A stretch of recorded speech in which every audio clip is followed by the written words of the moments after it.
বাংলাদেশে ২০২৬ সালের সেরা ব্যবসার সুযোগ কি হতে পারে? চলুন দেখে নেই সেরা ১০টা সম্ভাবনাময় খাত। দেশ তো দ্রুত বদলাচ্ছে, আর উদ্যোক্তাদের জন্য তৈরি হচ্ছে নতুন নতুন সুযোগ। প্রশ্ন হল, বিনিয়োগ করবেন কোথায়? এর পেছনে আছে বিশাল তরুণ জনগোষ্ঠী, ডিজিটাল কানেক্টিভিটি আর দ্রুত নগরায়নের মতো বড় কারণগুলো। তো মার্কেট অ্যানালাইসিস করে আমরা নিয়ে এসেছি ২০২৬ সালের সেরা ১০টা ব্যবসার এই হটলিস্ট। ১ নম্বরে অবশ্যই ই-কমার্স। ফ্যাশন থেকে গ্রোসারি, অনলাইনে ব্যবসা শুরু করা এখন তুলনামূলকভাবে অনেক সহজ। এরপরই আসছে কন্টেন্ট ক্রিয়েশন। ইউটিউব বা টিকটক কিন্তু এখন আয়ের দারুণ একটা মাধ্যম।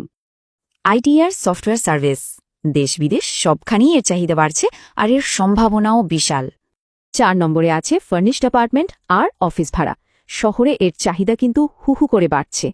বাংলামার্ট.কমের মতো প্ল্যাটফর্মগুলোর ডেটা বলছে এই খাতে ২০ থেকে ৪০% পর্যন্ত বেশি ভাড়া পাওয়া সম্ভব।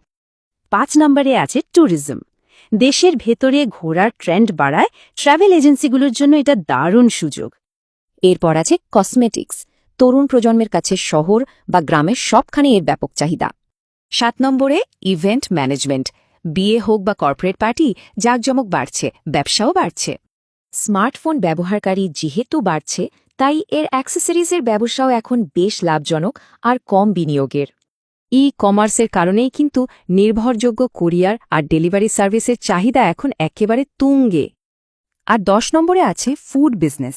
ক্যাফে বা হোম কিচেন, এটা সবসময় একটা হিট ব্যবসা। আচ্ছা, তো এই ব্যবসাগুলোকে পাশাপাশি রাখলে কোনটা কেমন দাঁড়ায়? চলুন একটু ডেটা দেখি। এই চার্টটা বেশ ইন্টারেস্টিং। দেখুন, ইনভেস্টমেন্ট, গ্রোথ আর রিস্কের মধ্যে ব্যালেন্সটা কোথায়। পরিসংখ্যান বলছে আইটি আর লজিস্টিক্স খাতেই আগামী দিনে সবচেয়ে বেশি গ্রোথের সম্ভাবনা রয়েছে। শুধু ভালো আইডিয়া থাকলেই কিন্তু হবে না, আসল খেলাটা হলো এর সঠিক বাস্তবায়নে।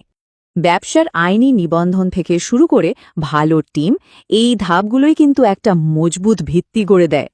সহজ কথায়, মার্কেট তাকেই পুরস্কৃত করে যে মানুষের আসল কোনো সমস্যার সমাধান দেয়। বাংলাদেশে সুযোগের কিন্তু অভাব নেই। এখন প্রশ্ন হল, আপনি কোন সমস্যাটি সমাধানের জন্য তৈরি হচ্ছেন?